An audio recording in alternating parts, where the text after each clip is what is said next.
ओफो, क्या हो गया?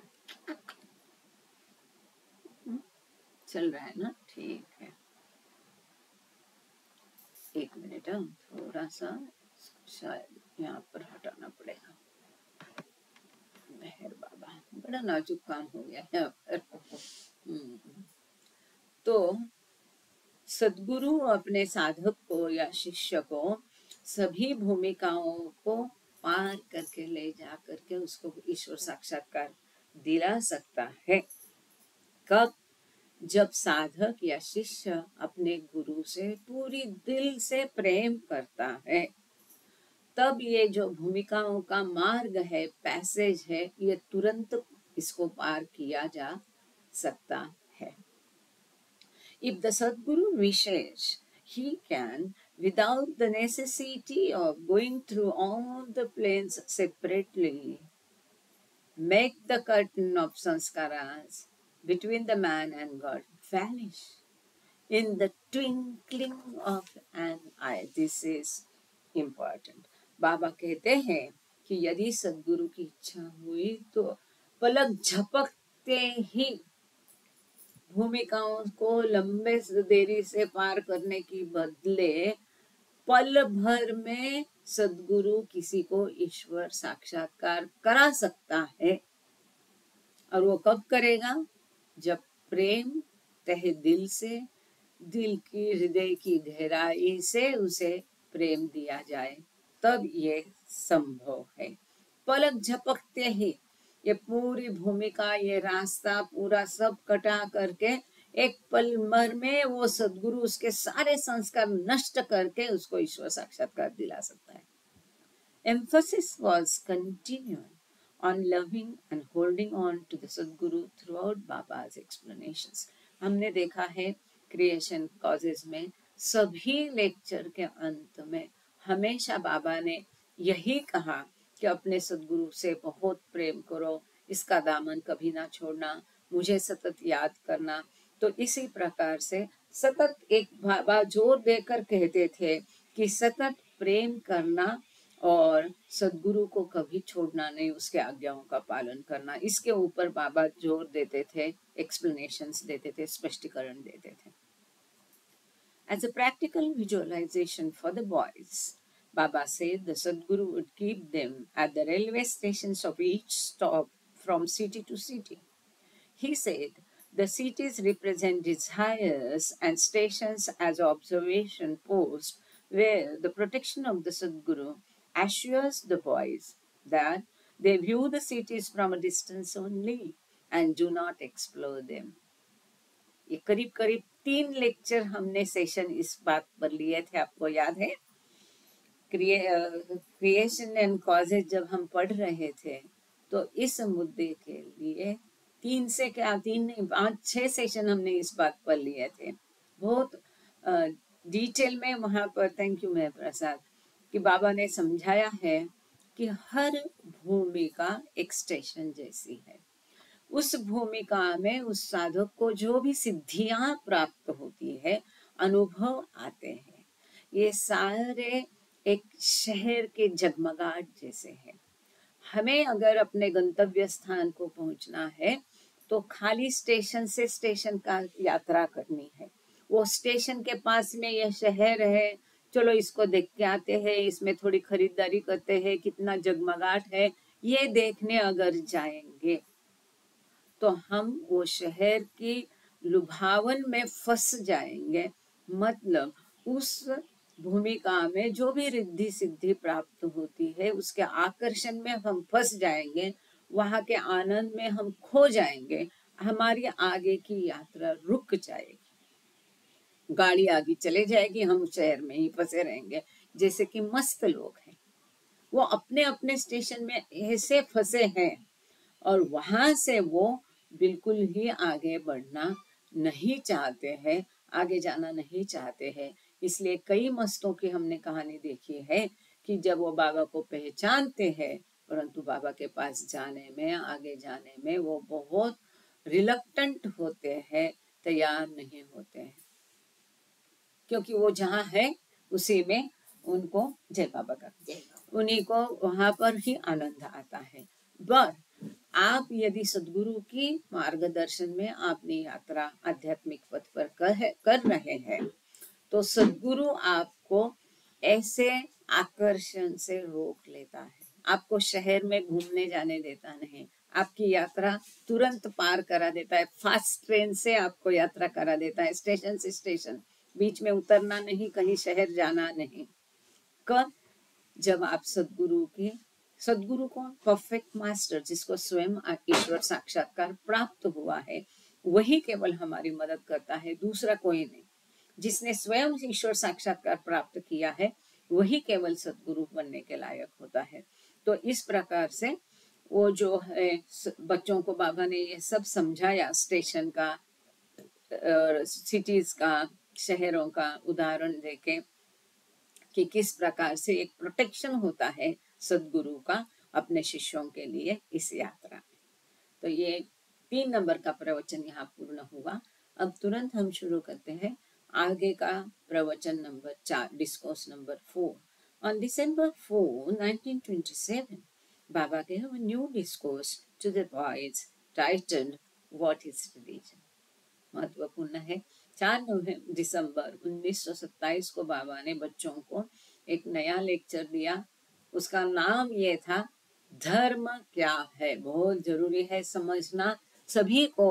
आज की तारीख में जो माहौल है यहाँ दुनिया भर में, उसके हिसाब से कितना चल रहा है धर्म के ऊपर। अरे रे रे रे रे रे रे, ये सब जो गड़बड़ी इतनी बड़े पैमाने में चल रही है, देख के लगता है कि शायद बाबा का जल्दी फिर से अवतरण होगा। अब 1400 साल बाबा को इंतजार नहीं करना पड़ेगा, 700 साल में ही वापस आ जाएंगे। तो ये धर्म क्या है, ये बाबा ने बच्चों को बताया है। बाबा explained to the boys that the prophets and sadgurus of the world, after achieving God realization, come down to the world, taking on many sufferings so they can elevate the human race to higher consciousness. तो बाबा ने बच्चों को यह समझाया कि जो प्रेषित होते हैं, अवतार होते हैं, सदगुरु होते हैं, ये ईश्वर साक्षात्कार प्राप्ति के पश्चात इस भूतल पर वापस आते हैं। अब भूतल पर वापस आते मतलब नया जन्म होता है, नया शरीर मिलता है, ऐसा नहीं है। उसी देह का में वो अपना देह का भान वापस लाते हैं, सृष्टि का भान वापस लाते हैं। किस लिए? कि इस संसार की वो मदद करे, मानवता की मदद करे, उच्च चेतना प्राप्ति के लिए।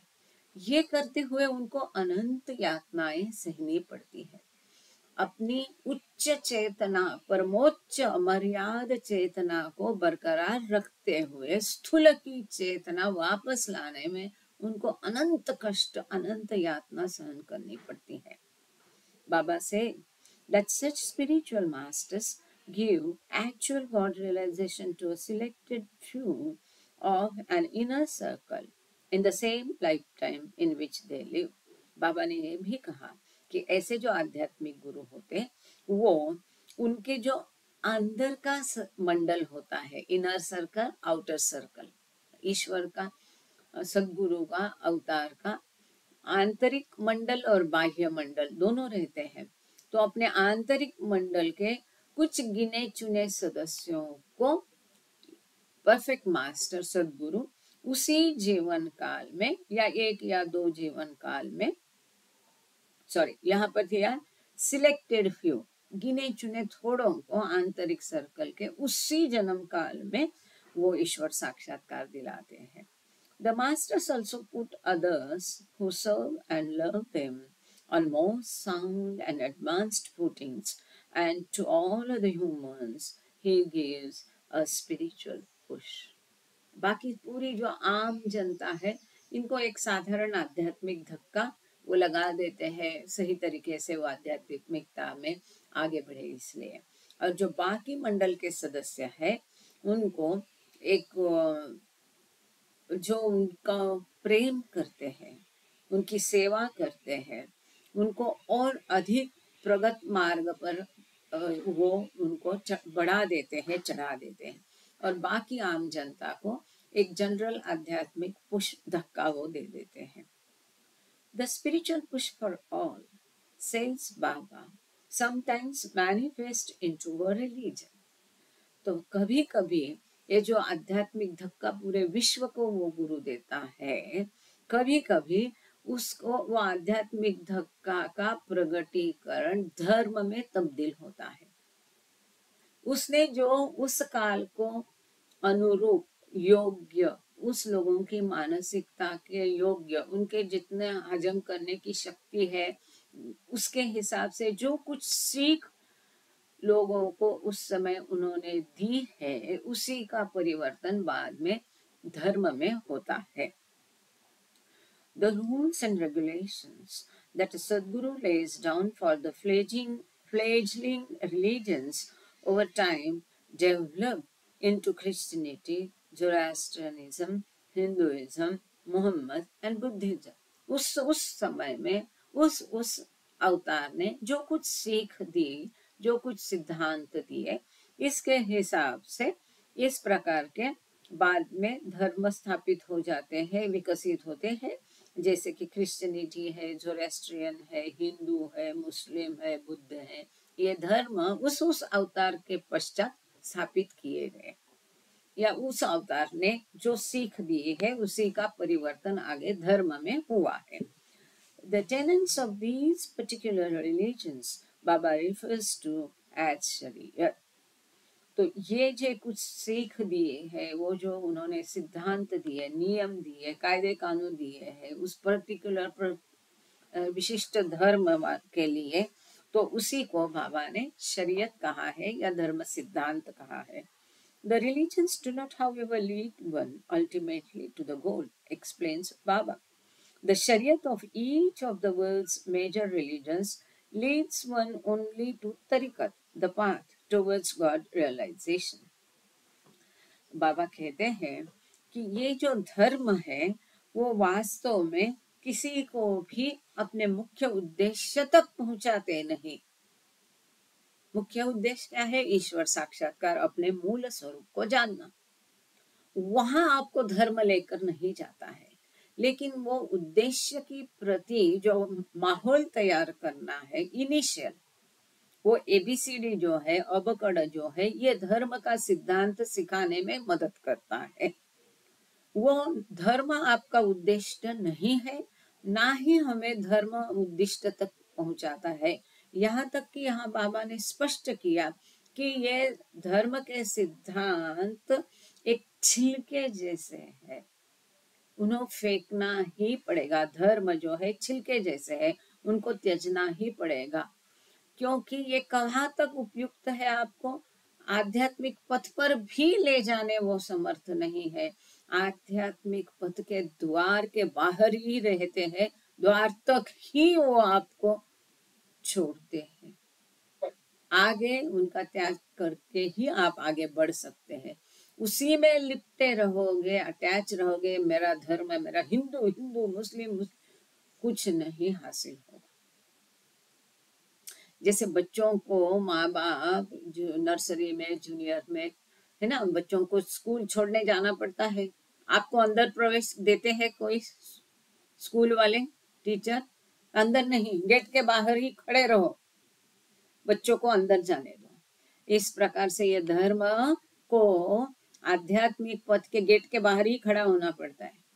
इसीलिए यदि धर्म को त्यजोगे नहीं तो अंदर गेट में प्रवेश नहीं कर पाओगे। धर्म के बंधन में लिपटे रहोगे तो अंदर आध्यात्मिक पथ पर प्रवेश नहीं कर पाओगे। अपना जो मूल उद्देश्य है, मूल स्वरूप को जानना, जिसमें कोई धर्म नहीं है, उसको उसके तक पहुंचना है, उसके प्रति आपको प्रेम करना है, तो सबसे प्रेम करना पड़ेगा।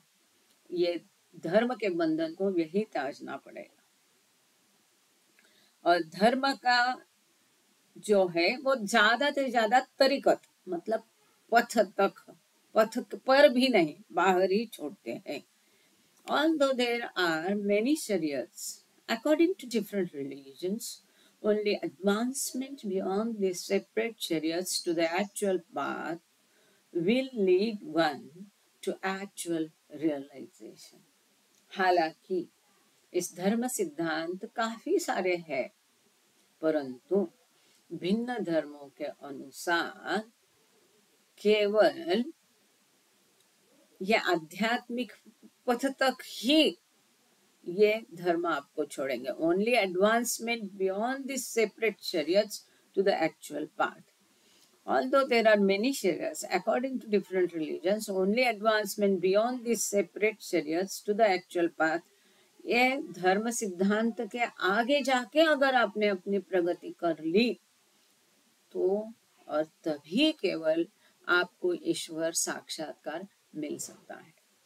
The Shariat, as it is understood by the world at large, is merely the outer shell of the kernel of the real religion, says Baba. बाबा कहते हैं कि ये धर्म सिद्धांत यदि हम ठीक तरह से समझेंगे, पूरे विश्व के जो भी धर्म है, ये केवल और केवल एक छिलका है बाहर का, इसका गाभा नहीं है. He adds that even though Shariat seems a shell only, proper adherence and devotion to the real tenets of these relations and true belief in Christian, Muhammad, Krishna or Buddha will take one into the path. ऐसा है, धर्म सिद्धांत का उपयोग एक सीमित है, वो हमें आध्यात्म अपने उद्देश्य तक लेके नहीं जाएंगे, लेकिन फिर भी धर्म पूरे बिन काम के है ऐसा नहीं हो सकता है. तो बाबा कहते हैं कि एक सीमितता तक ही उनका उपयोग है. यदि कोई बहुत बहुत कड़ाई से धर्म सिद्धांत का पालन करता है और वो पूरी भक्ति से उसको पालन करता है और उसका पूरा विश्वास अगर है, जैसे कि ख्रिस्त है, मोहम्मद है, कृष्ण है, बुद्धा है, तब उसको वो पथ तक लेके जाएगा, पथ के आगे नहीं. लेकिन ये भी बाबा कहते हैं किसका वो पालन करेंगे? धर्म सिद्धांत. कौन से धर्म सिद्धांत? जो सही धर्म सिद्धांत है वही. लेकिन सही धर्म सिद्धांत किसे पता है? धर्म के असली नियम जो बेसिकली उस समय उस अवतार ने बताए हैं, वो वैसे के वैसे किसको पता है? किसी को नहीं पता, क्योंकि समय के साथ लोगों ने अपने फायदे के स्वार्थ के लिए जाने अनजाने में सभी मूल सिद्धांतों को पूरी तरह पलटा दिया है, विपरीत हो गए हैं. आज की तारीख में एक भी धर्म के सिद्धांत है वैसे सही तरीके से मूल रूप में नहीं है, इनको पूरा बदलाया गया है. तो हमारे पास सही सिद्धांत ही नहीं है तो हम किसका पालन करें? और फिर भी ये मार्ग बहुत लंबा, बहुत कष्टकारी है, बाबा कहते हैं. अब बाबा का ही देखो ना, जो कुछ बाबा ने कहा आज ही इतना विपर्यस्त उसका हो रहा है. बाबा की फोटो को लोग बदल रहे हैं, बाबा की सेंटेंस को बदल रहे हैं, बाबा के गीत, हर चीज को बदल रहे हैं. जो बाबा का मूल है वो आज तक हुमा गजल कोई नहीं, उसको 2 साल डाल करके अपन ने उसको ठीक किया है, लिख लिया है देवनागरी लिपि में. लेकिन अब तक ट्रस्ट परमिशन हमको अनुमति नहीं दे रहा है, ना खुद उसको प्रकाशित कर रहा है, जबकि अब तक उनको करना चाहिए था. 100 साल के ऊपर हो गए हैं, ना खुद वो प्रकाशित कर रहे हैं, ना अपनी वेबसाइट में चढ़ा रहे, ना हमको चढ़ाने दे रहे. ये जो ऐसे लोग हैं, इनके कारण धर्म के सिद्धांत तो पोल्यूटेड हो जाते हैं, फिर किसका अनुपालन करें? इसीलिए एक ही मार्ग है, वो है प्रेम का मार्ग, जिसके लिए हमें किसी ट्रस्ट के ऊपर, ट्रस्टी के ऊपर, किसी के पंडित के ऊपर, किसी भी प्रक्रिया कर्मकांड के ऊपर निर्भर होना नहीं पड़ेगा. फिर आप समाधि जाओ नहीं तो नहीं जाओ, अपने घर बैठ के समाधि से दूर होकर भी आप बाबा को उतना ही भज सकते, जप सकते हैं, उतना ही प्रेम कर सकते हैं. हाँ, वहां जाके फायदा है ही, लेकिन सबसे महत्वपूर्ण है प्रेम. जैसे कि यशवंत दाय ने कहा कि अब बाबा से भौतिक दृष्टया वो दूर है, फिर भी वो सतत बाबा को अपने पास महसूस करते हैं, अपने अंदर उनको महसूस करते हैं। देखते हैं, पाते नहीं, महसूस करते हैं। और यही होना चाहिए। असली प्रेम इतना उच्च प्रति का दैवी प्रेम होना है कि जो किसी के ऊपर निर्भर नहीं रहे। आगे बाबा कहते हैं, he adds that even though Shariat seems a shell only, proper adherence and devotion to the real tenets of these religions and true belief in Christ, Muhammad, Krishna or Buddha will take one onto the path. If Christ is thought of as the great Sadguru of mankind and seen in his true form, I'm sorry, क्योंकि ये light आती है जाती है, ये Mehrabad का वैशिष्ट्य है। इनका तो अपना ट्रस्ट का क्या है, सिस्टम है कि पूरा तुरंत लाइट आ जाती है, लेकिन जाने के बाद मुझे किताब में पढ़ने को नहीं मिल रहा है आगे तुरंत। So if Christ is thought of as the great Sadguru of mankind and seen in his true form, or whichever of the past Sadgurus are thought upon sincerely, then real glory will be experienced. बाबा कहते हैं चाहे Christ हो या और कोई भी सदगुरु या अवतार पहले का हो जो मानवता के लिए आया है, यदि उसको हम उसके असली रूप में देख पाएंगे और सिंसियरली हम उनको देखने की कोशिश करेंगे, तो हम असली आभा, असली तेज का, असली ईश्वरत्व का अनुभव कर पाएंगे। इसलिए बाबा कहते थे कि try to see me as I am not this body. लेकिन हमको बाबा का यही रूप लुभाता है हम उस रूप के आगे जाके उनको देखने की कोशिश नहीं करते। अब यहाँ एक बात ध्यान दीजिए, देखना मतलब इन आंखों से देखना नहीं है, महसूस करना है। अब असली रूप क्या है ईश्वर का? वो तो निर्गुण है, वहां ना रंग है ना कद है। तो ईश्वर क्या है? तेज है, अनंत शक्ति, अनंत ज्ञान, अनंत आनंद मतलब ईश्वर, अनंत प्रेम मतलब ईश्वर। उसको महसूस, वो हर चीज में, हर में उपस्थित है। कल ही एक बहुत सुंदर पढ़ने में आया, definitely we can quote it here. इतना सुंदर था, मुझे बहुत अच्छा लगा। हालांकि फेसबुक में मेरवान करके कौन करता है मालूम नहीं, उसमें एक पोस्ट थी, एक पाश्चात्य महिला बाबा से मिलती है और वो बाबा से कहती है कि बाबा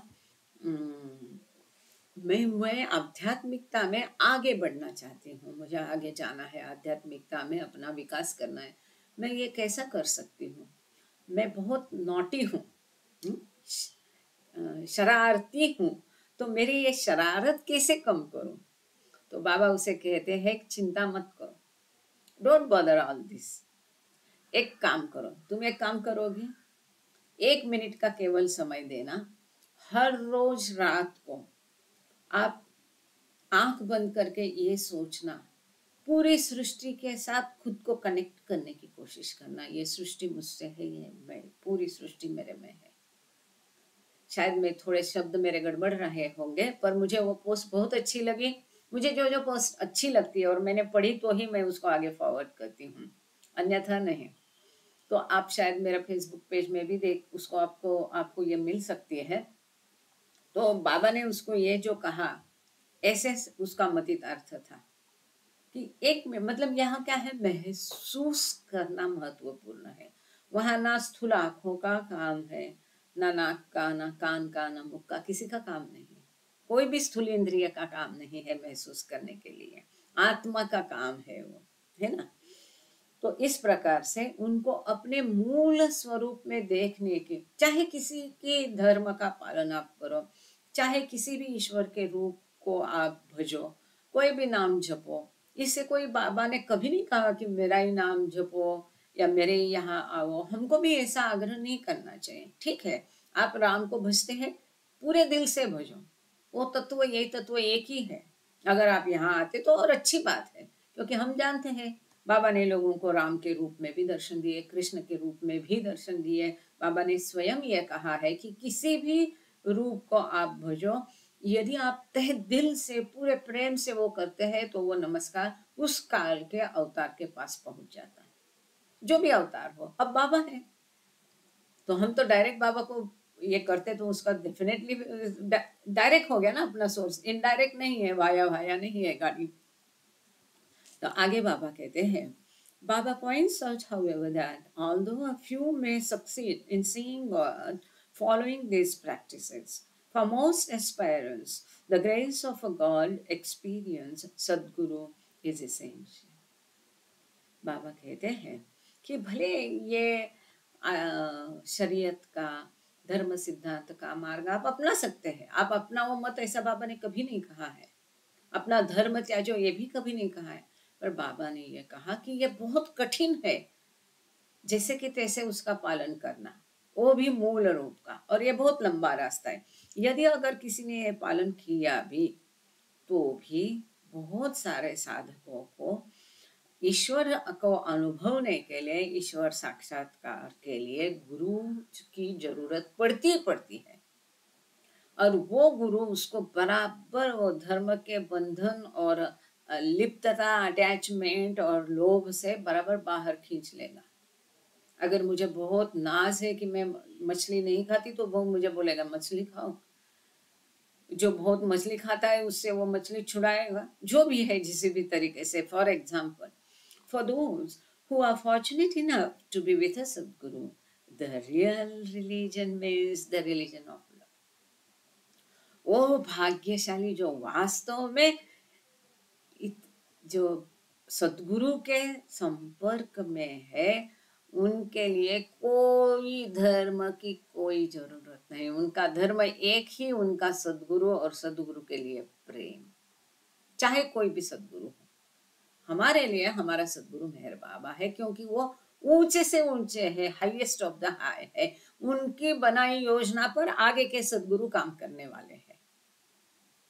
जब हम उनकी पनाह में है तो हमें कोई सद्गुरु ढूंढने की कोई आवश्यकता नहीं। हम सबके लिए उन्होंने स्वयं ये कहा है कि उन्होंने पूरा फ्यूचर प्लान करके रखा है। आगे आने वाले सद्गुरु उसी प्लान को चॉकआउट करेंगे। हमको यहाँ वहाँ दौड़ने की, जब अभी किसी ने भजन बहुत सुंदर गाया, यहाँ वहाँ मेहर प्रभा ने शायद गाया, ढूंढने की, जाने की जरूरत नहीं है।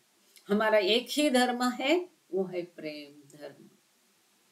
He says, sublime, sincere, and unbounding love for the Guru, the personification of God, and abject surrender to his divine will is all that matters and is of the utmost importance. अगर कुछ मायने रखता है, महत्वपूर्ण है, matter करता है, सबसे उच्च, सर्वोच्च महत्व का अगर है तो ईश्वर के प्रति प्रेम, अपने गुरु या अवतार के प्रति प्रेम। वो कैसा प्रेम चाहिए? सिंसियर होना चाहिए, जिसकी कोई सीमा नहीं है, कोई बंधन नहीं है। वो गुरु जो कि ईश्वर का प्रकटीकरण है, उसे आप पूरे भाव से समर्पित करो। अब समर्पण मतलब क्या करना है? फूल माला चढ़ाना ये समर्पण नहीं है। तन मन धन मतलब इसके साथ में बहुत सुंदर ने डेफिनेशन की है कि समर्पण, मुझे पता चला बाबा के पास आके कई सालों के बाद, मुझे बहुत नाज था। वो कहते कि मैं सत्य ही बोलता हूँ, क्योंकि असत्य बोलना ये पारसी धर्म में त्याज्य है। मुझे बचपन से यही सिखाया था, मैं सत्य बोलता था और मैंने ऐसा सत्य बोल के कईयों को दिल दुखाए। वो कहते हैं फिर मुझे मालूम पड़ा कि मेरी सारी जो अच्छी करके आदतें थी, वो भी मुझे जब मैं बाबा के पास आया तो समर्पित करनी पड़ी। मेरी पूरी आदतें भी समर्पित करनी पड़ी। अगर मुझे नाज है, मैं सिगरेट नहीं पीता, तो ऐसा समय आया कि उनको सिगरेट पीनी पड़ी, वो भी उन्होंने पी। इसीलिए बाबा कहते हैं कि मैं तो कहता हूँ कि कम ऑन टू मी, और मेरे में सब कुछ डाल दो, मैं दरिया हूँ। लेकिन लोग हिचकिचाहट करते हैं, लोग मेरे अंदर बिल्कुल डालते नहीं कुछ भी। मैं मेरे नानी के साथ मंदिर में कीर्तन सुनने बचपन में जाया करती थी, वो लेके जाती थी मुझे।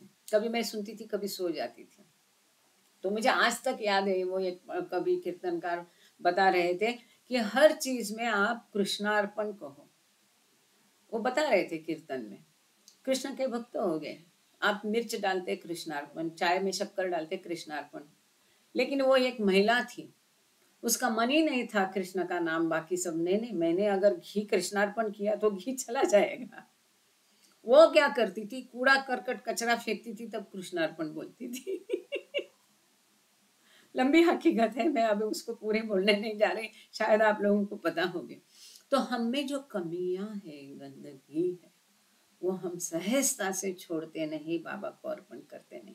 संपूर्ण समर्पण इतना सुंदर तरीके से टिफिन लेक्चर ने बाबा ने समझाया है, वो प्रकरण को बार बार पढ़ने से ही पता चलेगा कि व्हाट इज सरेंडर। जो कुछ हमारी आदतें है, भाव भावना है, क्रोध है, अहंकार है, ईर्ष्या है, जो भी है, चिड़चिड़ापन है, जो भी कुछ है, ये सब हमको उसको अर्पण करने को आना चाहिए।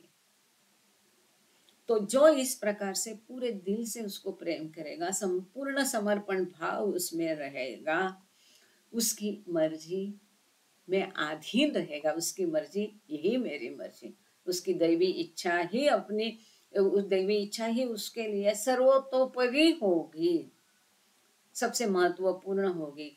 इस प्रकार सा प्रेम वो करेगा, तब उसको वो सद्गुरु सब कुछ दे देगा। Obeying him blindly should be the watchword of such lucky persons. Even go against your religion if your master wants you to do so, as he is well versed with all the causes and consequences of such actions. बहुत महत्वपूर्ण बात है, इस बात में इतनी गहराई है कि इस एक बात के ऊपर हम 1 घंटा बात कर सकते हैं, लेकिन हम संक्षेप में इसको निपटाएंगे। आप इसको ध्यान में रख के नोट डाउन करके रखिए कहीं पर, क्योंकि दिस इज वेरी इंपॉर्टेंट। बाबा कहते हैं अपने गुरु को पूरी आंख बंद करके ब्लाइंडली आज्ञा पालन करना, यह आपका परवली का शब्द होना चाहिए। और ऐसे बहुत कम सद्भागी होते हैं कि जो अपने धर्म के विपरीत भी अगर सद्गुरु कहता है, तो भी अगर मास्टर कहता है, उसकी इच्छा है, तो आपको वो करना ही करना है, क्योंकि उसको पता है कि इसके क्या कारण है, इसके परिणाम क्या है। जैसे कि हम एरज का उदाहरण फिर से लेंगे। एरज सिगरेट नहीं पीते थे, लेकिन मस्तों का ख्याल रखते रखते वो मस्त ने उनको बोला सिगरेट पियो, जबकि उनको हिचकिचाहट थी। फिर एक पल के लिए वो संभ्रमित हो गए, फिर उन्होंने सोचा कि नहीं, बाबा ने कहा है कि मस्त जो कहेगा वो करो, मस्त को खुश रखो, अगर ये मस्त मुझे आग्रह कर रहा है तो मुझे सिगरेट पीनी पड़ेगी। और उन्होंने पी। धर्म एक कहता है, लेकिन आपका गुरु उसके विपरीत दूसरा कहता है, तो आपके गुरु का ही कहना आपको मानना चाहिए, धर्म का नहीं। क्योंकि धर्म तो वहीं छूट गया जब बताया कितने 700 1400 5000 7000 10,000 साल पहले। आज आप है, आपके पिछले सारे जन्म वो आपका गुरु देखता है, आपके लिए क्या जरूरत है उसे पता है। इसलिए गुरु का कहना मानना है, चाहे धर्म के खिलाफ जाना पड़े। Such Sadguru says Baba can put anyone on the path of Hakikat instantly without the aid of their existing religion. ऐसे सदगुरु बाबा कहते हैं कि किसी को भी तुरंत हकीकत के रास्ते एक पल में ले जा सकते हैं, कोई भी धर्म की सहायता के बिना। पलक झपकते, व्हाट इज हकीकत? हकीकत मतलब ये हकीकत है। क्या हकीकत है? ये माया है, ये विश्व जीरो है, सत्य ईश्वर है, ईश्वर एक ही है, हम ईश्वर है, ये सत्य है, ये हकीकत है। इस हकीकत को पहचानना मतलब ईश्वर साक्षात्कार, मतलब ईश्वर को अनुभव करना, अपने आप को अनुभव मूल स्वरूप में अनुभव करना। तो ऐसे सदगुरु किसी को एक पल में ईश्वर साक्षात्कार दिला सकता है, हकीकत तक लेके जा सकता है। मतलब अब हमने क्या देखा? शरीयत मतलब धर्म सिद्धांत, तरीकत मतलब आध्यात्मिक पथ, मारेफत मतलब भूमिकाएं या ज्ञान, और हकीकत मतलब ईश्वर साक्षात्कार। Where is the necessity of both of them when one is with the very personification of truth within the हकीकत? जब कोई सत्य के प्रगटीकरण के पास, साक्षात ईश्वर के पास है, हकीकत सत्य के ईश्वर के पास में जब कोई है, तो उसको धर्म की जरूरत ही क्या है? बहुत सुंदर सेंटेंस है। क्या जरूरत है धर्म की? जब हम साक्षात ईश्वर की पनाह में है, ऊंचे से ऊंचे की छाया में है, तो हमें शरीयत की जरूरत ही नहीं। जब हम हकीकत के पास में है, हकीकत में है, हकीकत में जी रहे हैं। जैसे कि कृष्ण काल में भी आपने देखा होगा, पढ़ा होगा, हमने बचपन में किताबों में पढ़ा था या स्कूल में था या किताब में, पता नहीं है।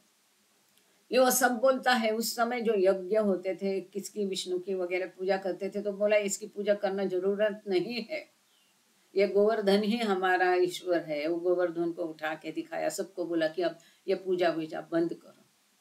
ये कहने का धाड़स कौन करता है? केवल अवतार कर सकता है। उस समय कृष्ण ने किया। अब मेहर बाबा वही बात हमको समझा रहे हैं कि ये साक्षात सत्य का प्रगटीकरण है, ईश्वर है, उसके हम साथ है, तो हमें धर्म की जरूरत नहीं है। मैं सबके लिए वो सेंटेंस फिर से है वैसा पढ़ती हूँ। Where is the necessity of both of them? Both of them मतलब धर्म, धर्म के सिद्धांत।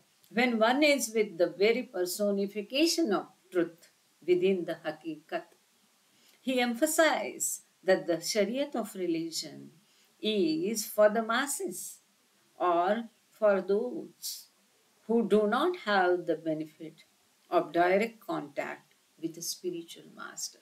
कि धर्म किसके लिए है? धर्म के सिद्धांत तो उनके लिए है, वो आम जनता के लिए है जिनके भाग्य में गुरु या अवतार का सहवास या कांटेक्ट लिखा नहीं है, सीधा संपर्क में जो नहीं है, आध्यात्मिक गुरु के सीधे संपर्क में जो नहीं है, ऐसे आम जनता के लिए वो है। हम तो खास में आते हैं ना, हम सब खास दरबार के हैं, क्योंकि हम मेहर बाबा के इस युग के अवतार के ऊंचे से ऊंचे के सीधे संपर्क में हैं, डायरेक्ट कांटेक्ट में हम हैं। जो मेहर बाबा को नहीं जानते, पहचानते, उनके लिए धर्म भला और धर्म के सिद्धांत भले, हमारे लिए उसका कोई काम नहीं। अब दूसरा आगे का डिस्कोर्स है, discourse number 5। On December 10, 1927, Baba spoke on a new topic to the boys. 10 दिसंबर 1927 को बाबा बच्चों के साथ नए विषय पर बात की। अब इसमें एक बहुत महत्वपूर्ण मुद्दा बाबा ने सुंदर रीत्या समझाया, आपको अगर याद होगा, व्हाट इज तुर्या अवस्था, जो गॉड स्पीक्स में आपने पढ़ा होगा, फना, फनापिका, बाका, बका बिल्ला, तुर्या अवस्था। इस तुर्या अवस्था एक थोड़ा पेचीदा रहता है। इस तुर्या अवस्था को बाबा ने अच्छे से बच्चों को समझाया है, तो इसका संक्षेप में यहाँ दिया है।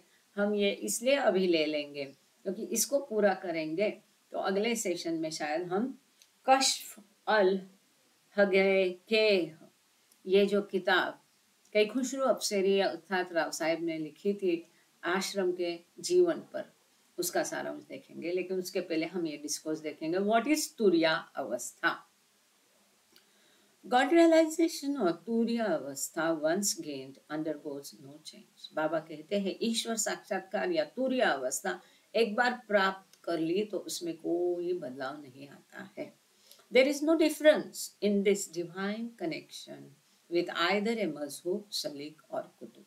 बाबा कहते हैं ये जो दैवी संपर्क है, चाहे वो मजहूब हो, सलीक हो या कुतुब हो, इनमें किसी में भी तुर्या अवस्था में कोई फर्क नहीं आता है। मजहूब के लिए भी तुर्या अवस्था वही है, सलीक के लिए भी वही है, कुतुब के लिए भी है। अब मजहूब क्या है, सलीक क्या है, कुतुब क्या है, संक्षेप में देखेंगे। कुतुब मतलब वो उस समय में जो 5 सदगुरु है उसका मुख्य जो है मुखिया, वो कुतुब हो गया। सलीक जो है ईश्वर साक्षात्कारिक मुख्य सलीक, और जो ईश्वर साक्षात्कार प्राप्त करके जिसने अपनी भौतिक चेतना वापस प्राप्त की, मतलब परफेक्ट मास्टर मतलब सलिक, और मजहूब मतलब ईश्वर साक्षात्कार उसने प्राप्त किया परंतु स्थूल की और स्वयं की चेतना जिसने प्राप्त नहीं की। कल ही हमने देखा चाचा जो मस्त था, तो 7वीं भूमिका का मजहूब था, जो 30 सालों से नहाया नहीं था और ऐसी गंदगी और कीड़े में जीवन जीता था। जैसे उसको घंटों बिता के उसको नहलाया तो तुरंत उसने चाय मंगाई, फिर अपनी नई कपनी में और अपने बालों में अपने शरीर पर डाल दी। एनी तो मसहूब हो, सलीक हो या कुतुब हो, तीनों को भी ईश्वर साक्षात्कार के बाद ही यह अवस्था प्राप्त हुई है और ईश्वर साक्षात्कार तुर्या अवस्था के पश्चात ही प्राप्त होता है। तो तीनों के लिए तुर्या अवस्था समान है। बाद में उनकी स्थिति में फर्क है क्योंकि उनकी चेतना और उनके कार्य की अधिकारों की वजह से। However, Baba explains there is a difference in the God realized experience of Mazhub and Salik, in that the Salik suffers in the experience of coming down while retaining God consciousness. बाबा कहते हैं सलिक मतलब perfect master सदगुरु, इसमें और मजहूब में बहुत फर्क है। ईश्वर साक्षात्कार के पश्चात भौतिक चेतना सलिक प्राप्त करता है, जो कि कई सारी यातनाओं के बाद उसको कई सारी यातनाएं झेलनी पड़ती है कमिंग डाउन के लिए, जो मजहूब को नहीं है ये, क्योंकि वो तो भौतिक चेतना में आता ही नहीं, अपने अनंत आनंद में डूबा रहता है। ईश्वरीय चेतना रखते हुए भौतिक की चेतना के लिए काफी कष्ट होते हैं सलिक को, जो मजहूब को नहीं होते हैं। The suffering of coming down is indescribable. बाबा ने हमेशा इस बात पर जोर दिया है कि अनंत ईश्वरीय चेतना प्राप्त करने के पश्चात भौतिक स्थूल चेतना में नीचे उतर आना अत्यंत कष्टदायी है, बहुत सफरिंग वाला है, जिसको हम शब्दों में बयान नहीं कर सकते, जिसका हम अनुमान नहीं लगा सकते हैं। द सफरिंग आपका अच्छा, उसको भौतिक चेतना में नीचे आने के बाद भी उसको काफी सारी यातना है, क्या हर जीव के कष्ट उसको सहने पड़ते हैं। The suffering occurs with the growing cross consciousness, which is accompanied by God consciousness, which undergoes no change. The more gross consciousness enters into one's being, the more the suffering is left. जितनी भौतिक की चेतना अधिक, उतनी यातनाएं अधिक। जैसे जैसे स्थूल का भान अधिकाधिक होते जाता है, वैसे वैसे यातनाएं बढ़ती रहती है। As an example, Baba says, the boy should see God as gold and the world as filth.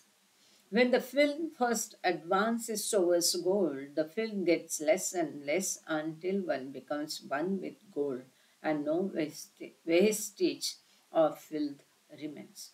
तो इसके लिए बाबा बच्चों को एग्जाम्पल देते, उदाहरण देते हैं ईश्वर, सोना और गंदगी का। बाबा कहते हैं कि जैसे ये गंदगी सोने के तरफ चलती है ना, सोना कब उजल जाता है, चमकता है, जब उसको अग्नि में बहुत जलाया जाता है ना। आप सबको पता होगा कि अग्नि में तप कर ही सोना जैसा चमकता है। तो इस प्रकार से दिव्य चेतना रखते हुए भौतिक की चेतना मतलब अग्नि में तपना है, इतनी यातनाएं होती है, तभी वो सोना खरा उतर आता है।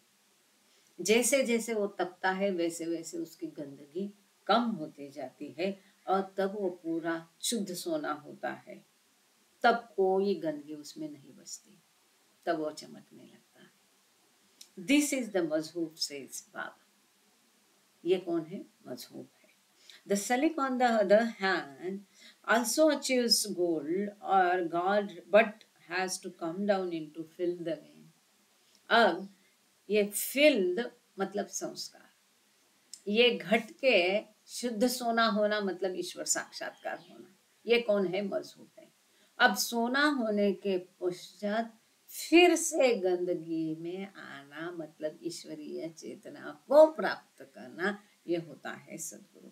इसलिए बाबा कहते हैं थैंक यू श्वेता, द सलिक on the other hand also achieves gold. सलिक भी सोना प्राप्त करता है, मतलब ईश्वर साक्षात्कार के लिए वो भी तपता है, वो भी ईश्वर बनता है, परंतु सोना बनने के पश्चात फिर उसको गंदगी में आना पड़ता है, जो कि जरूरी होता है उसके लिए इस विश्व की गंदगी में वापस आना। Meaning the suffering is there but at the same time he is gold. मतलब यातनाएं है, वो जमीन पे आता है, गंदगी में आता है, पर वो शुद्ध सोना ही है। अपनी ईश्वरीय चेतना वो खोता नहीं है, उस ईश्वरीय चेतना को बरकरार रखकर वो भौतिक में आता है। बाबा says, once the duty of returning to filth is done, the body of the salic is dropped and the gold which was gold throughout remains gold forever.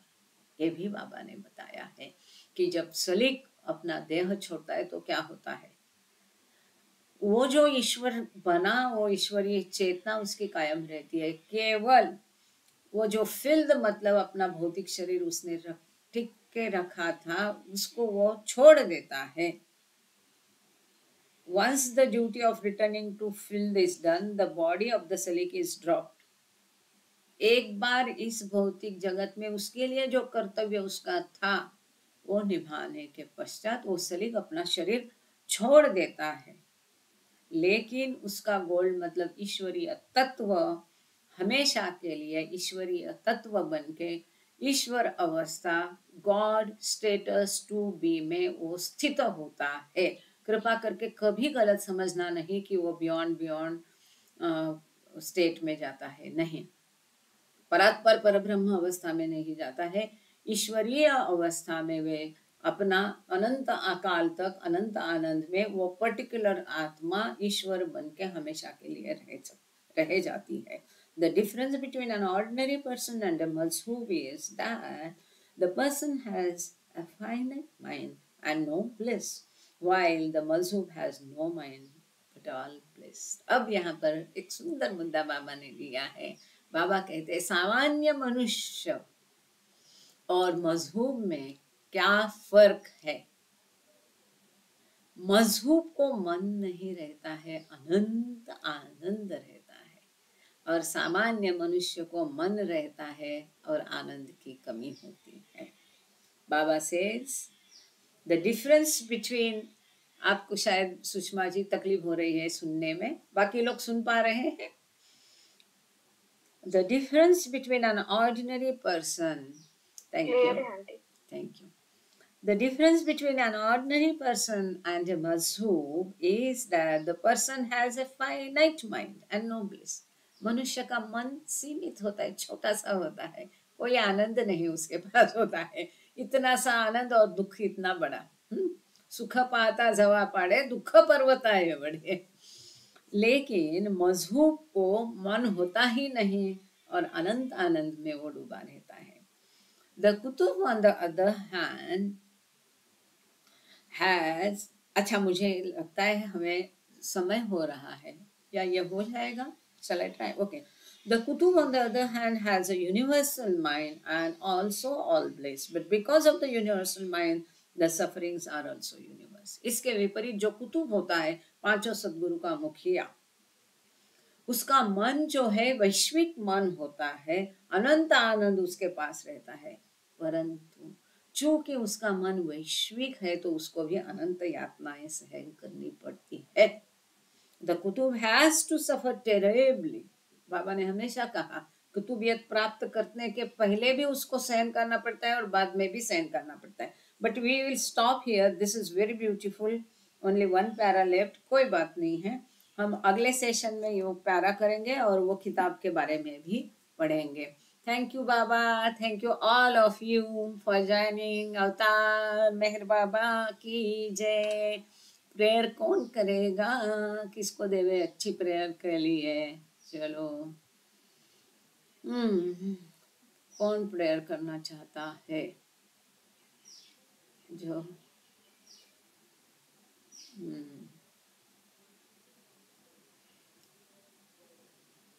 Sushma Tiku जी, आप प्रेयर कर पाएंगे?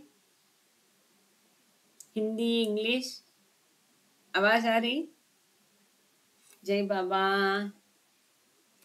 सुषमा जी, समय हो गया है, मौका आया है, हाथ